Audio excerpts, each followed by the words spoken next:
Hello, hello, friends. Welcome to the Friday afternoon edition of the Geoff Fienberg Show here on FTNDaily.com, presented by Prize Picks. Week 14 in the National Football League is here. I'm going to be breaking that down with Dom Cintorino from FTN, contributor.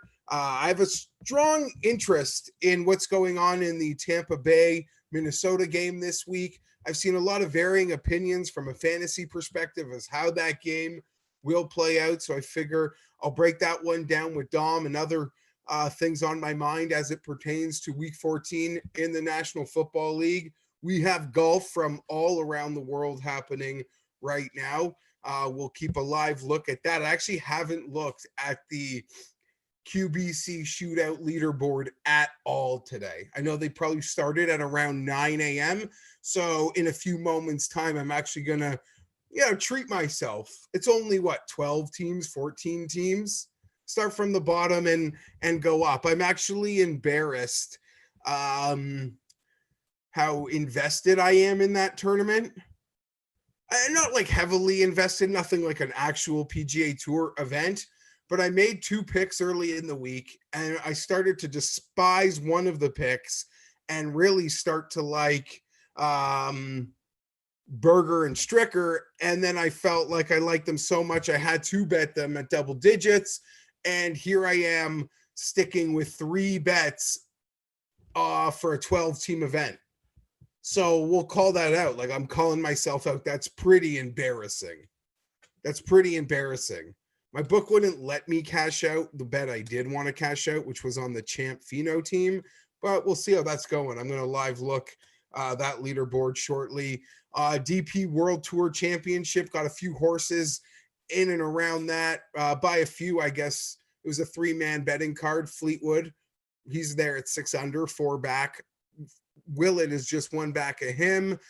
And Matthew Wallace, I believe, nowhere to be found. So that was a bit of a disappointing pick. Was actually pretty high on Wallace this week. Everyone is chasing Patrick Reed. Wouldn't it be something if Reed won Race to Dubai? That would literally melt. Sorry, that would... Some real golf purists, that would probably drive nuts. I think that would be the most fascinating thing.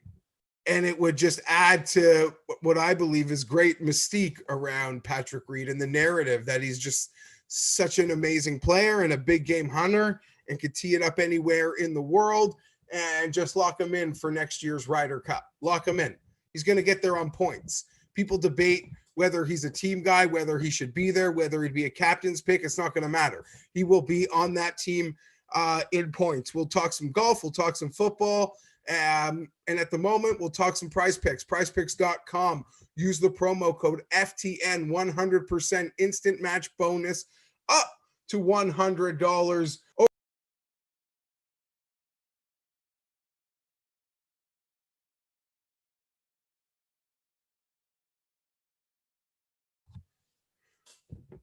We are back. Sorry about that little bit of technical glitch on our end. I was just saying for Prize Picks, prizepicks.com, promo code FTN, 100% instant match bonus up to $100. And they have just dropped their round 3 DP World Tour Championship projections up. Patrick Reed obviously getting off to his hot start. He has a 3.5 point projection. Fleetwood at 3. A lot of the big boys. I'm curious. I'm going to take a closer eye on this one maybe later in the show. It's a monster course out there. It is a monster course, though. Close to 7,700 yards. The par 5s, I think a couple of them are like 600 yards. So, yeah, sometimes I got fooled in round 1 with some of the projections, as the course certainly played quite difficult as it was supposed to. I was wrong about that. Something I have given a deep dive at is the NFL Prize Picks numbers projections for week 14 in the NFL. And I can tell you, I am wasting no time. I'm getting right back on the Russell Wilson, Russ Can Cook bandwagon. His 24-point projection. It is the ultimate get right spot. He's going to look like September Russ versus the Jets. I don't care if it's a new defensive coordinator. It doesn't matter. every single one and every single person in that secondary, Russ certainly will exploit, just like every other team in the league. I'm following up my Russ pick with Gesicki. You have a rookie quarterback, Tua. He got the ball out. One of the great stats I saw with Tua in that win versus the Bengals was how quickly the ball was finally leaving his hands. That was something that was an issue even in the game versus the Chargers, even in the game, some of the more successful team efforts. Certainly a big issue for them in the Bronco game. But in week 13, only Phillip Rivers, my guy, was getting the ball out quicker than Tua. Pre-snaps, he's obviously seeing what he wants before the snap and getting the ball out decisively. And that was a big impact. And a part of that with a rookie quarterback is the trust he's developing with Mike Gesicki. He is the target that Tua trusts the absolute most. I know in a lot of DFS formats, we're paying up for Gesicki this week, but I think it's absolutely worth it. League history tells us these rookie quarterbacks, they find the targets they like, even if he's zoning in on him. It's not our problem. Like, I know as a Chargers per se, one of the issues with Herbert over the last couple weeks is it doesn't feel like he is scanning the field right now. He is zoning in on Keenan Allen. He is deciding where he wants to go pre-snap, and good coaches like Sean McDermott, like Bill Belichick, took away primary options, and Herbert really struggled. So hopefully down the stretch, Herbert will come out of that. Tua, at the same time, playing a well-seasoned team in the Chiefs, they'll probably force him into some situations, obvious passing situations. You're playing Mahomes, you're playing the Chiefs. The Gesicki targets, in my opinion, will be through the roof this week. So I'll play that Gesicki projection number. And I am playing a 3-entry power play, but I'm sort of leaving that third spot open-ended because Prize Picks has not given me a couple numbers on 4 o'clock afternoon slate games. Much like Russ, Metcalf to the moon this week, looking to see what projection he is saying. Hopefully they're not watching this over at Prize Picks. Just post me a Metcalf number, not too hard. And Austin Eckler. Austin Eckler's going to eat. Austin's going to eat. Even in the most deplorable game in the franchise's, whatever, that game was death. I don't need to beat it down 5 days later. Maybe it'll come up when I'm talking with Dom. Hopefully not, though. Although the Rams score like 2 minutes into the game made me feel real good. Unfreaking believable. Unfreaking believable. Listen, the Patriots are fine. Belichick is great. But that's an absolute disgrace and embarrassment. See what happens with real coaches. The talent mismatch between the Rams and the Patriots was on full display. And there's a coach that knew how to put the puzzle pieces into place instead of an absolute embarrassing gong show. Nonetheless, what was I saying? Yeah, total embarrassing game. I hopefully don't have to talk about it ever again. That's a lie. Well, hopefully is true, but I will talk about it again. Eckler, he had 9 targets in that game? Come on. Versus the Falcons this week, I'm expecting a real high scoring affair. And from all fantasy purposes, I know this is probably trendy in a lot of situations when Julio gets hurt, but you got to be all in on Justin Gage this week, friends. Take it from me, a Chargers fan. Deep dive the numbers. For as bad as the Chargers are, they do a very good job, for the most part, at limiting YR1. But they get absolutely demolished by the secondary options. Absolutely demolished by the secondary options. I would expect that to continue this week. So Justin Gage, if Hayden Hurst is healthy, I'm drawing a blank on that. I like Hayden Hurst quite a lot as well. So that's the power play that I am currently running. Locked in, Russ over 24, Gesicki over that 10.5. It might be 10.6. And give me, I'm just waiting patiently on some Eckler and Metcalf. Waiting patiently on Eckler and Metcalf, so I can add them to my power play quickly. Before I bring Dom in here, I'm just going to give a quick peek at what's happening on the PGA Tour. I believe it's only a 12-team event, so we're just going to go to the bottom. You're going to watch me hot read this whole thing for your entertainment, one at a time. See, we're scrolling like that. We only got one name up. We'll scroll up one at a time. Oh, Answer Wolf, DFL as the favorites. It's probably all oh, no. Leishman and Cam Smith. Second last. That was my favorite pick this week. Finau and Champ. I bet 3 teams, and 2 of them are the first 3 I draw. Listen, I bet a golf tournament, there's 150 guys. A lot of weeks, it's trash. You know your picks are going to suck. You get over it. You move on. When you bet 3 teams in a 12-man event, you better not be getting hosed off the page. Oosthuizen and Watson. I'm done. O'Hare, and I scroll. When I'm angry, I just scroll all the way to the top. You thought I was going to read through the whole board? Not when my teams are the first 3 of the 4 off the bottom. And I should have. I'm mad at myself, but this tournament's got a long way to go. Oh, what a disaster. I guess some of these guys are still on the course with more holes to play, but that's pretty embarrassing. Nah and O'Hare, which were probably the 2 biggest underdogs, although I have no idea, actually. They are 16 under and in first place. Griffin and Hughes, which I thought about betting. If I picked a 4th team, that's who I liked.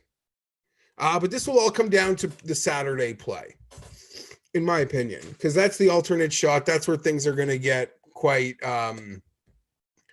interesting. They play these modified scrambles, these better balls. These guys are going to shoot. These guys are going to shoot insane numbers. What, they shot 16 under today, the lead team. And someone's going to shoot 16 under again on Sunday. But tomorrow, with the alternate shot, guys are going to shoot like +5. Yeah, tomorrow's going to be the deciding factor. But oh man, what an epic miscalculation to get involved into the QBC shootout. I won money on Hovland, and I should have just called it a year. Why did I have to play this exhibition crap? Watch, next week you'll see me betting the father and sons too. Let's do it. Let's change it up here. Let's talk some week 14 in the National Football League. From FTN, I'm going to bring in Dom Cintorino, FTN contributor. You can tell by what's going on in Dom's place. He's pretty into the Minnesota Vikings. Dom, thank you for dropping in, taking the time to join me on this Friday afternoon. You got it. Thanks for having me. All right, let's, I guess, waste no time. I'll go right to it. Vikings, Bucks this weekend. It is a game I am intrigued in. I've seen a lot of differentiating opinions on this game. For starters, the Bucks are off the bye, off I don't want to say a bad game because they fought the Chiefs and they rallied to make that a closer game. But if you watch that game, you never really thought the Bucks were in it despite the late rally, at least in my opinion. But now they're off the bye, and there's all this talk of how Arians and Brady, and there's a fracture in a relationship. Normally, if this is like Patriots and Brady out of a bye when all the noise is happening, the Vikings lose this. Anybody, insert a Patriot opponent, lose by 28 touchdowns, all the noise gets canceled. It's the middle of December, and a Brady-led team is fully focused for what they need to go beyond. Are you feeling any of that potentially happening with this Bucks team as it's currently constructed? So, yeah, coming off the bye is never good, especially a team as good as Tampa has been. I mean, they lost their last 2 home games, and this is the 3rd leg in 4 weeks of a 3-game homestand. So you don't often see a team drop 3 in a row at home. So that's always a little scary, especially off a bye. 6.5 is the spread right now. I think that's fair. I kind of thought it opened a little bit higher, but I don't think the Vikes are in a great spot, to say the least. So Teams never seem to fare well, especially against the spread when they are forced to play overtime the week before. That is something I wish I had the exact numbers, but it's a hard and fast perception is reality. For whatever reason, when you're asked to play a fifth quarter in the National Football League, for whatever reason, maybe they're obvious, it doesn't seem to work out the following week. And now, the Bucks off a bye. I'm sure that only pours gasoline on this one. Dalvin Cook. How afraid do people who desperately need Dalvin Cook this week? How afraid should they be with this matchup? Because I desperately need him. In terms of what he's able to do on the ground, I don't think he's going to get it there. The Vikings are a pretty old school offense. They like to sit under center for the first 3 quarters, it seems like, regardless of what the score is, and pound the ball. And Tampa's allowed one rushing performance over 50 yards this year. So I think he's going to have to do a lot through the air, which he's able to. They just have to kind of draw up some plays to get him in space. And I think that's the way to attack him with Dalvin Cook. But I go back to that Bears Monday nighter a few weeks ago. It feels like over hell or high water, they will give Cook his touches, whether that is Zimmer making sure the Bucks and their defense know they have to at all times still be sitting on it, to never let them, drop back. But it doesn't seem like there's any situation, unless the Bucks get up a large amount, that they will not be running the ball for a yard and a half in a cloud of dust like that Bears game. Yeah, and even if it does get out of hand early, it still seems like they stick to their guns. So I don't always love it, but Gary Kubiak sticks to his scheme, and he usually just pounds the rock. And like you said, that Bears game, Akeem Hicks left in the middle of the game at some point, but Dalvin was getting absolutely nothing going, and they stuck with him. I think he had 30 carries for just over 90 yards. So You're getting just over 3 a pop, but they stuck to what they do, and they don't really go away from it, it seems like. And I guess, with the Vikings being able to hold on last week, get the win, keep themselves alive in the wild card race. Now that Cook's gotten paid, is there a heavy talk about the workload, or it's just he's the only thing we have outside of Jefferson right now? He's the only thing they have. And I know he was questioned this week in a presser about, hey, you got the ball 38 times. Like, is this going to wear you down? And he said, no, I need 38 more. So he's all in, which you love to hear, you love to see, but obviously it's going to take a toll on him if they keep doing this over and over again. You would think with the emergence of Jefferson and, the presence of Adam Thielen, the presence of Dalvin Cook, that this offense would be able to function like some of the better ones in the National Football League. Is it strictly just sort of the old school mentality of the offense and the play calling? Yeah, and it's the same thing as I went through last year. I mean, as frustrating as it gets to watch, I mean, they went on last year to make the playoffs and win a game in New Orleans, so it's not ideal, but it seems like they'll run on first and second under center, and then they're forcing Cousins to make a pass on 3rd and 12 or longer. If, like you said, if they just sit back in a shotgun all game, it'd be interesting to see what they're able to do. Because, I mean, I could be a homer, but I think Jefferson Thielen's about as good as it gets in terms of 1-2 at receiver. Yeah, it's really hard to think of anything better. I mean, obviously Jones and Ridley is probably the gold standard in the National Football League, and that came with, both of them were drafted like top 12 overall. So, that's its own thing. Kirk Cousins is a player this week that I see is very polarizing. I see a lot of players sort of keep thinking that he could be a sleeper start this week, and I see a lot of people calling for an absolute fade of Kirk Cousins. I'm one of those crazy enough to think Cousins has a very effective and dare I say, like top 10, top 8 fantasy quarterback performance this week. I think so, because I think, like I said, with as good as Tampa is against the run, I think they're going to realize early, if they haven't already into their game plan, that they're going to have to throw. Before the bye, the 2 weeks, you saw Tyreek Hill just absolutely light him up for just about 270. And then Woods and Cup the night or the week before on Monday night had 10 catches each and at least 130 yards apiece. So they were pretty stout on defense. The Carlton Davis, I know, got off to a good start, but I mean, those last two performances kind of say, hey, you guys can throw on us. So it'll be interesting to see if that's what they do, is just go try and beat them through the air. So Kirk's been awesome off the bye. I have no complaints about that. He's got the third best PFF grade since week 8, and his last 3, he's at least 300 yards and 3 touchdowns. So I like it. And from the other side of the football, will Minnesota be able to keep it a game? How do I put this? Out of the bye, will they be able to sort of contain Brady and all those weapons, who I think are all overrated, but that's my opinion. Yeah, that's the question. I mean, I saw Mike Evans was limited yesterday, so I was like, well, maybe they'll catch a break and they'll only get Godwin and AB and Scotty Miller, but it looks like he was full today, so that's not the case. A lot of the struggles on defense have been, one, the pass defense has been struggling at least early. It's been better as of late. That's what happens when you got 3 rookie cornerbacks going out there starting every week. And then the D line's a big, I don't know how to put it. They're just undersized. They don't get to the passer. So I think Zimmer's going to have to bring a little bit of pressure early.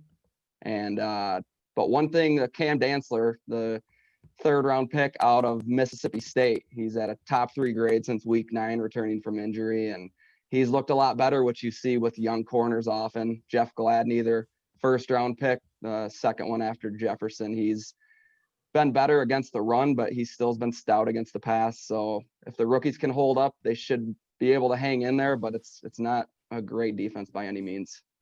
As a football fan and someone that's kind of been hard on Tampa through the offseason, and their struggles in sort of big spots and against good teams this year, I acknowledge they'll be very dangerous if they get into the playoffs. They have Tom Brady. They're probably going to get into the playoffs. But I'm watching them. This is the game I'm most interested in at 1:00, and I'm incredibly interested in Tampa. Just simply, a team with that sort of high-end skill. There's an extra playoff spot this week. I believe the very late bye might be amazing for them. A guy like Brown came in mid-season, something I didn't really care for. I thought, their attention and energy should have been to just growing Shelby Miller into a role instead of in the middle of everything trying to force Antonio Brown. But I don't know, in the end, they seem to come through all of it. And I think the bye will have done them a great service. I mean, it's right? And I don't think the bye could have came at a better time for them. It seems like early December bye, like you said, they could just catch week on fire. 13 bye. That seemed pretty late. I don't know if that was COVID, like a scheduling switch, but usually the byes are over by 12 by week 13. But yeah, for whatever reason, I do agree that it seems incredibly beneficial for the timing of a team like that, everything considered that is going on there, both on the field and, a lot of the noise kind of that I guess will always surround Brady. So as someone that's sort of taken shots at Tampa, I'm worried now. I'm worried. NFC is exploitable. I mean, the Saints sit at the top right now. And I mean, I think once you get in, if you get into the NFC playoffs, I think anyone's beatable. I mean, this year with nobody at full capacity, it's not like a road game's going to matter as much as it has in years past. So if Tampa gets in as a wild card, I think they could run the table. I think anyone could for the most part. I mean, I don't know how you feel about the top of the NFC, but I mean, who's really that threatening? Yeah, no, obviously not that threatening. Yeah, I don't know. And it might just be Tampa. They and the way it's working, that team can then get the NFC East team. Yep. And then all of a sudden there's like a path. Yeah. It's there. It's kind of obnoxious. So I guess before I let you go here, Dom, let me ask, what do you think Justin Jefferson will have to do through the end of the season? And conversely, what will Justin Herbert have to do for Herbert to not take home offensive rookie of the year. So because I do feel if they both keep to their like on paces and they set the pace numbers that they're supposed to at this time, by default, doesn't the quarterback just have to get the award?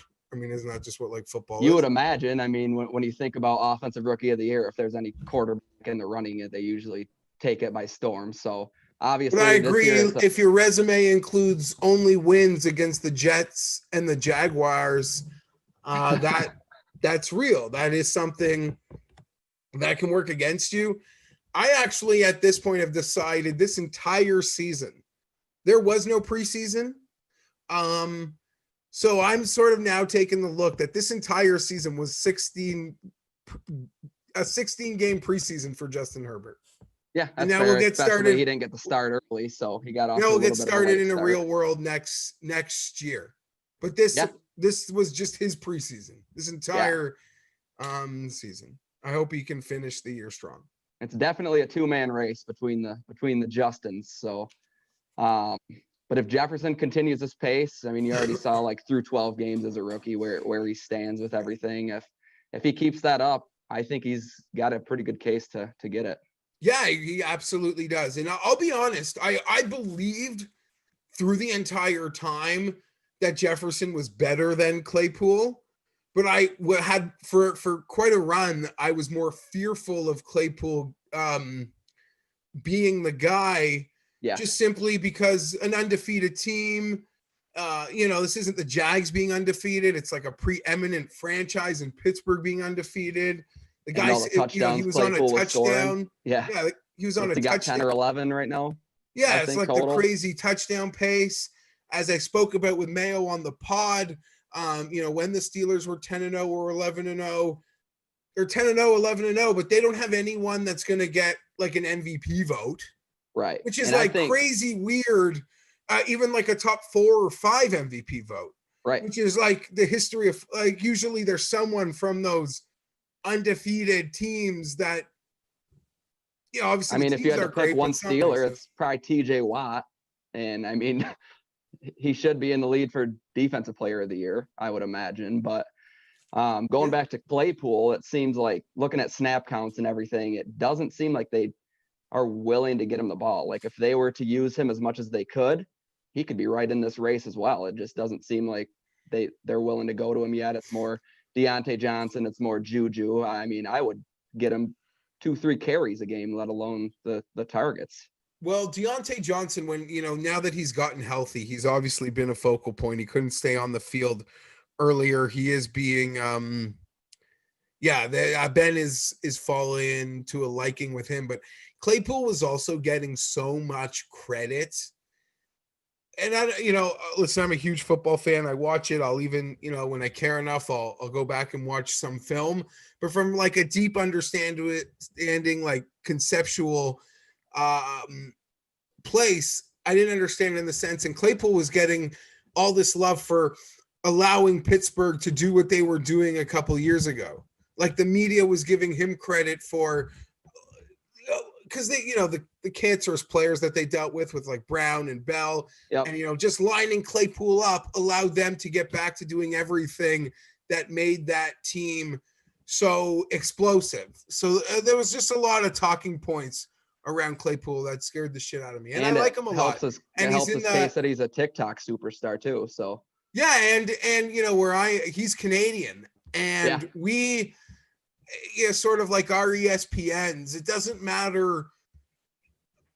How do I put it? Like I'll joke, when they do leaderboards, like they'll show the guy that won, and then you think second place was like the top Canadian because that's how like they'll show it on the graphic. So Claypool.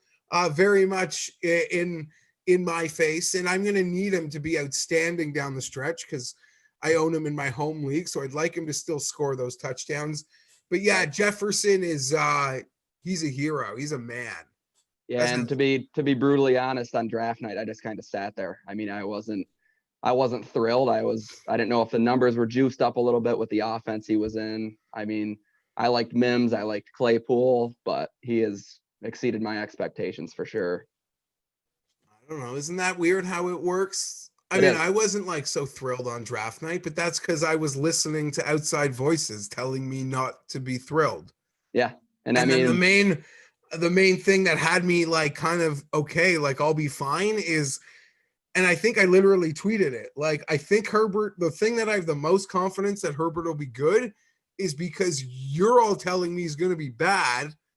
And right. we're all wrong like 90% of the time anyway. Yep.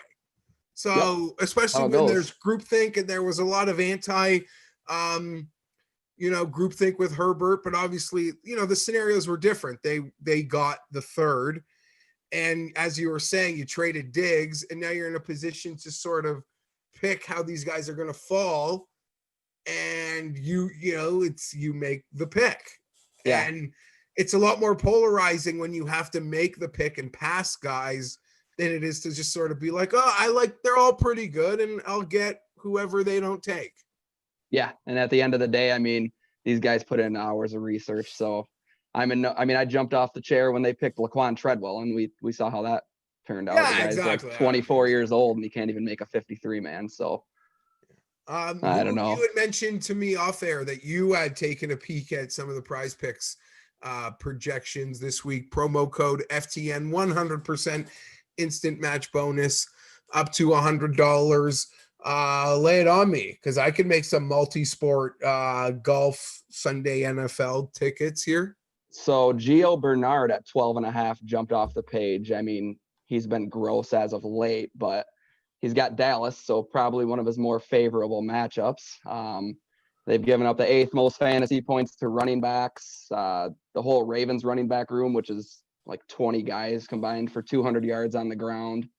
And he plays 50% of snaps at least. So it's going to be there. The game script should be there. So 12.5, that low number I like.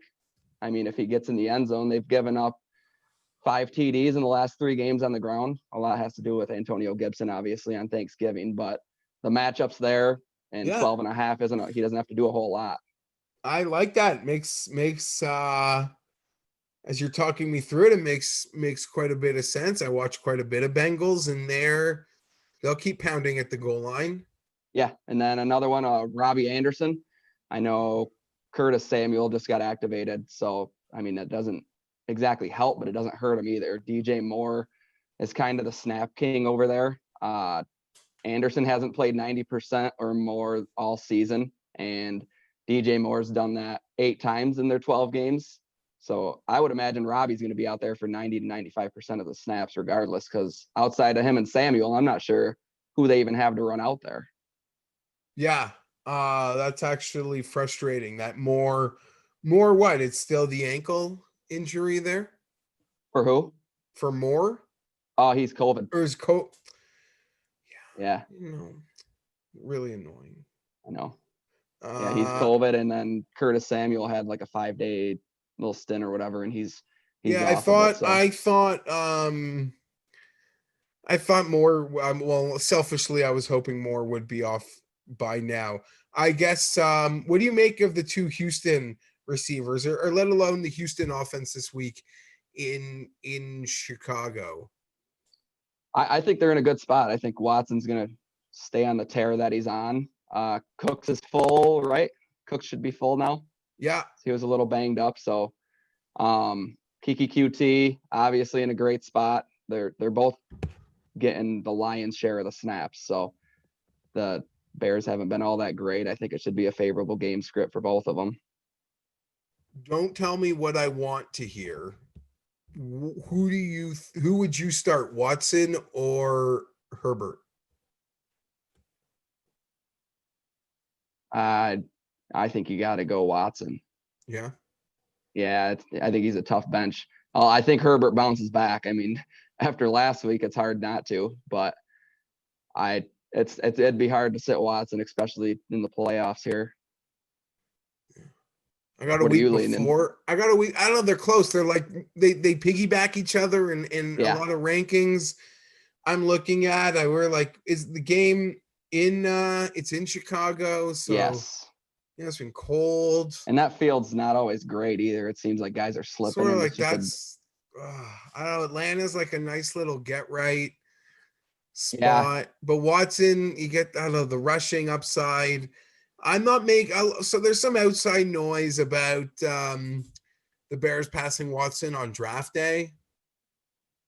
Right. Right. I don't know. Like, I get why the Bears care. Like, I don't know. Watson's already got his like $100+ million extension. Like, I don't think he thinks about that. Although, with what's happened in Chicago, would be one of those games. If Watson played like his ceiling game or even his just A game, that's one of those games that could just like be enough for them to fire everybody. Right. But I mean, Like, you'd it's also Christmas imagine time and they got like there because it's on the hamster's on the wheel there in Chicago. I'm sure talk radio is toxic as it pertains to pace. Well, Nagy, yes, but pace for sure. And like Watson coming in there and having a 300-yard, 3 TD, just showing the ceiling Watson skill set in Soldier Field would probably be the death nail for those guys. And if you're Watson, probably part of his name knows he could get 2 guys fired on Sunday, potentially. Yeah. I mean, it's a toss up between him and Herbert for sure. I mean, who's to say that game's not just going to be a shootout? I mean, Atlanta and the Chargers, that could be. Yeah, it's a great spot. It's hard to overlook. Thing is, I don't know. I'm in a tough spot because there's not a bad lot spot like to be in, but yeah. Fuller. The historical Watson without Fuller number shows he's a bit of a different player. And then it could be like a bad weather, cold weather game. This is me like making the case for Herbert. Like there's definitely a case. I don't think you can really go wrong. But Herbert's floor had been really good up until last week. Yeah. Like, even the games that Buffalo stymied him and Miami stymied him, there were still the passing and rushing touchdowns. The yards always crossed like a threshold that was never like, whoa, that was like, what did he do? But we'll see. I don't know. Well, I mean, as a fan, I'm really hoping like just, bounce back like any player. You got punched in the mouth. I mean, certainly as a team, I would like to see them respond. Although I feel not responding is like a clear indication they hate their coach, which I wouldn't mind. But they can lose. They can lose 38-24. I just want to see Herbert cutting air. Oh, yeah. And I think this decision is going to come down to 12:59 for you, if I had to guess. So I don't know. I like to make. I'm in a pretty advantageous spot. Not that anyone cares about my poker story. I just feel like people don't care about other people's fantasy stuff. I play like my best friends, 10 men, forget the playoffs. I'm in the 3rd spot right now. Pretty much one of 3 things has to happen for me to make the playoffs. Either I need to win, my buddy Jace needs to lose his match, or my buddy Kyle needs to lose his match. So 3 coin flips. I need one of them to hit my way. So I'm not feeling the total pressure, right. But I'm also one of those guys that's like, I'm here now and I'm going to play the guys I drafted to be here. And that would be Watson. So 3 of the 5 matchups, only one has to go your way. So like you said, you're in a good spot to begin with. Yeah, I need you don't want it to be close. Yeah, I need one of 3 matches to go my way. Yeah. If I don't make it, it would be like kind of embarrassing because I have the most points in the pool and I don't want to miss home league playoffs. Like, I don't care. There's work league, there's internet, like stranger leagues. I don't care. Like, home league is everything. It's everything. It's all I care about. It is. Even when I'm winning for the next in the 6 other months, leagues. That's all there is to talk about. Yeah, that's all. I got yeah. All right. Any hard opinions for week 14? I'll really let you go this time, but any strong leans either from a betting or fantasy perspective you want to drop on me before you nothing crazy. I think fantasy wise, I like the Rodgers Adams stack obviously in Detroit. I'll probably be pretty heavily exposed to that. They have a great team total. I haven't looked at bets too much, but I mean, outside of that, it's kind of going to be grinding Saturday, Sunday to figure the rest out. So, and the Vikings, do they cover? Can they win? I'll go cover and lose. Yeah. But I would never bet it. I wouldn't even consider betting it. Sounds about right. Is that like because you don't bet the Vikings, or you're just really worried about this game in particular? If I have a strong feel, I'll bet it. But 6.5 in Tampa, like we said, that's their third game at home in a row, and they've lost the previous 2. I mean, you see teams on the road lose 3 in a row sometimes, but not at home, especially with a good team. You lost to Atlanta. Have you played the Saints? It's a blur. I don't remember. Saints on Christmas Day. Oh, so that's a revenge game for them, right? Yeah, in New Orleans. Yeah. And then they got at Detroit and Chicago at home. That's their last 4 games. So if they win this, they should win. All right. Listen, I'm loyal. I like the Vikings. I don't really have other teams, but I've always had a weird soft spot for the Vikes. Same with me and the Chargers. I think I had a LT powder blue jersey in like 5th grade. So yeah, of course. I mean, those were being sold in Foot Lockers all across. Listen, being a Toronto boy, is impossible to get my Chargers gear. Obviously, if you follow me, I go to great lengths to get what I get. But yeah, you could get that LT Foot Locker even in across state. Canada, every Foot Locker. Yep, those LTs were there. But yeah, I was gonna say you have your LT thing. For me, it's probably like it was like 9-year-old, 10-year-old boy, maybe 12, and Randy Moss was the coolest thing I'd ever seen. Yeah, like that's it. Absolutely. Like, I still to this day can't imagine. I didn't really see Jerry Rice in his prime, and like there's probably some people older than me that are really going to raise their eyebrows, but I can't imagine a receiver that was better than like peak Moss and like peak Calvin Johnson. I can't imagine that. Like, I have such a hard time comprehending it. It's like dinosaurs. Like the concept of dinosaurs roaming around outside to me is so fucked up. That's as like strange as it to tell me that like Jerry Rice was better than those guys, but the stats and people that were around say so. So I'll believe. Right, and I like to give film a little bit of leverage over stats, because you look at Moss and Kelvin, 6'4", 6'5" at 4.3 speed. How do you honestly cover guys like that? Yeah.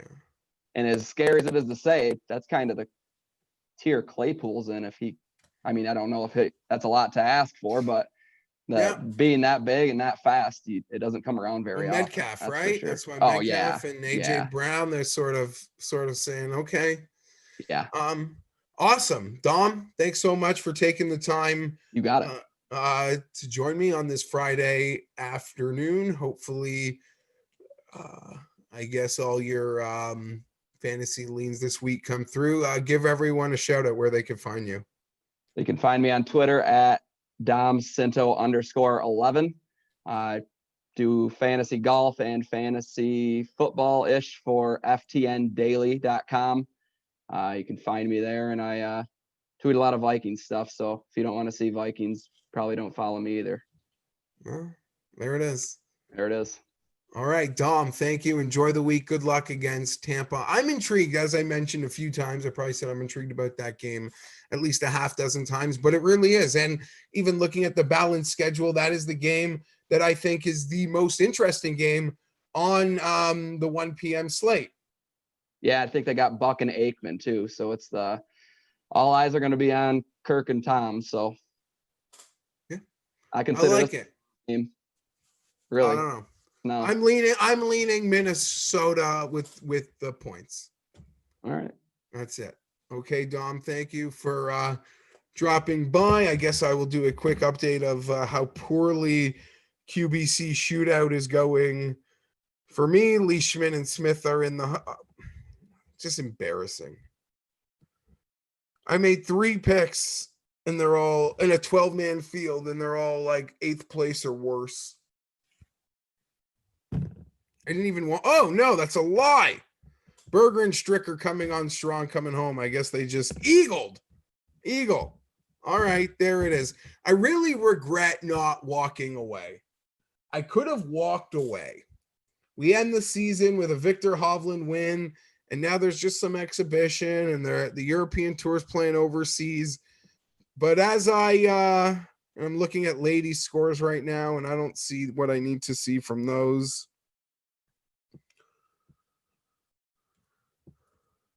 Sorry. Oh, I'll interrupt myself to say playing a major championship on two separate courses, men or ladies, is a disgrace. You can't play a major championship on two venues.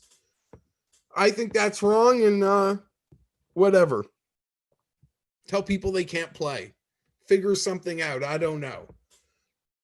But two different Thursday, Friday courses for a major is wrong. Is wrong.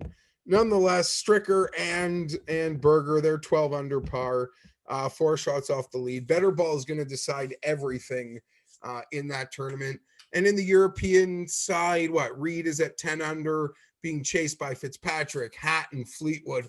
Really exciting golf that'll be going on overnight, especially if you're up real late. That stuff starts, I don't know, usually ends around 4 or 5 in the morning. I PVR it. And watch. Yeah, that's about it. Let's see. I'm just gonna check if Prize Picks gave me some updated numbers. I shouldn't get my hopes up. I shouldn't have said anything. I should have just made a power play without my secret guys. No, but I'm keeping an eye. As I stated earlier, I have a 2-entry power play, but I'm going to add to it. I got Russell Wilson at 24 points projection. We're going to the over on that one, prizepicks.com.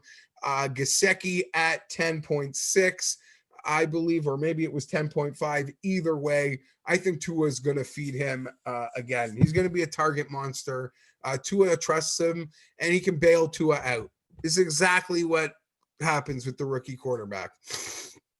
And if Tua makes mistakes throwing in the ball, that ain't our problem. And as I said earlier, Metcalf and Eckler, waiting on those numbers. Dom also really sold me on Gio Bernard. They keep feeding him the ball a ton. That number does seem really low, especially a game versus Dallas. He runs, he catches the ball. I like that a lot. I could add Gio Bernard at that 12.5 onto any sort of power play that we throw out there. I'm going to get out of here in just a moment. I'm sorry if I didn't get to your questions in the chat, but when we had some earlier technical difficulties, all my stuff got reset, and that's just where I was. It was just hard for me. I sometimes can be computer illiterate. So if you saw my Twitter feed yesterday, I got my mystery box from the Chargers. If you don't know what that is, I've kind of explained it a couple times. I guess because the Chargers have no fans, this was an opportunity for their few fans to take advantage of a really cool something. They got new uniforms this year, and they cleaned out the old locker room. Shirts, hats, all sorts of stuff. And for charity, for local LA charities, the Charger Community Organization, for $100. It was essentially a couple hats, a couple shirts, and a game-worn jersey. I could have bought 2 of these things, and I only bought 1, and they sold out instantly. And I don't know how I didn't buy 2. And I did it yesterday. My reveal video is on Twitter, but here's my authentic game-worn Hunter Henry. And I know it's like pretty boring. Who cares? But like, it's so cool to look at how these guys actually wear a jersey. Like, look at the bottom of this thing. This is probably like a $200 seamstress job on these things. I'm not even kidding. I don't know how a human gets in them. There's like a baby birth canal at the bottom. And obviously the shoulders are like puffed up for shoulder pads and like specifically tailored sleeves. Really cool to see the difference. Even if you've had authentic jerseys before, like I have a few in my collection, like the higher end stuffs that they could sell you in the team store. The difference between the true, like the authentic jerseys, the real expensive ones, and the on-field like game jerseys is honestly night and day what goes into getting those suckers. So I'm really mad I didn't buy 2, because I found even to get a loser player, game worn authentic, that'd have been great. Woo. Okay. I don't know. Let's see. Where's Brooke Henderson? Where's Brooke? Where you, Brooke? Hanako Shibono is leading the U.S. Women's Open with a score of 7 under par, and she's still on the course. 3 clear of amateur Lynn Grant and 4 clear of amateur Caitlin Pep. What's going on here? Interesting to see these amateurs scoring so well at the U.S. Open. Brooke Henderson, who I bet is T25, she is at even par. Or maybe even par. I don't know. I think that dream is dead. I guess I wish I didn't do more golf betting last week. Should have just ended my year. I'm going to give one more look at Prize Picks, their golf projections for tomorrow. European Fleetwood Saturday, I'll go over that 3-point projection. Yeah, and Brendan Grace, I will go over that 2-point projection. Those would be my Prize Pick leans on the current golf board as it pertains to tomorrow. I don't know the exact tee times. They're all in and around midnight, though, I would assume, because all these guys have pretty late tee times, I would think. What do you think? That could be it for me. Keep an eye, though. We're going to have some more fun coming up. I got to get some top loaders, friends, because look at that. It's not the only one in my possession. We're going to break these. Maybe we'll break them with Pat. I'd like to sell the spots, but that's for another time. It's for another time. Look at that. Oh, my God. Hopefully there's gold inside. Wouldn't that be fun? Keep you tuned in. Thank you. Thank you for taking the time to spend Friday afternoon with me. Thank you to Dom Cintorino from FTNDaily.com. Coming by to talk some Week 14 National Football League. And shame on me. Should know my guess better because I should have thrown some golf stuff at Dom. Too bad he could have thrown anything at me. Well, I guess, I didn't give him that sort of ability to, but I don't know. He wanted to mention it. I could have gone down that road. Well, there's nothing really to talk about golf-wise. It's this real dead period. We'll get going in a few weeks. Tournament of Champions start up again. Haven't really looked at major prop boards. I don't have a clue. Thing about the major props for me is normally the last major is in August. Right? So it's like September, October, November, December. I show up, I do some season preview stuff with Pat, and I might have a few. But the last major, we had the Masters like less than a month ago exactly. I'm not making future bets before the Masters. Like I'm not making 2021 major bets when all my focus was on the Masters. So I'll start looking at major bets. I'm tired. It's not a good sign. Because it's early in the day and I got 2 young kids and I'm not going to bed anytime soon. And it's Hanukkah. Happy Hanukkah to all my Jewish friends out there. I'm spoiling my kids tonight. How's that sound? I'm Geoff Fienberg. I'm out. Everyone have a great weekend.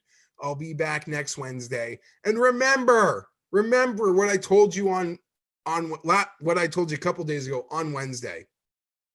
Because I'll be bringing this up when I'm back at a table with Tim and Pat next week. I'm not crazier. I haven't gotten crazier. You're just getting to know me better. Maybe that should be my tagline. I'm not crazy. You're just getting to know me better. I am crazy. I'm just being crazier. Okay. Have a great weekend, everybody. Be safe. Do what they're asking us to do. I'm so bad at closes. Rob, you could just strap this anytime.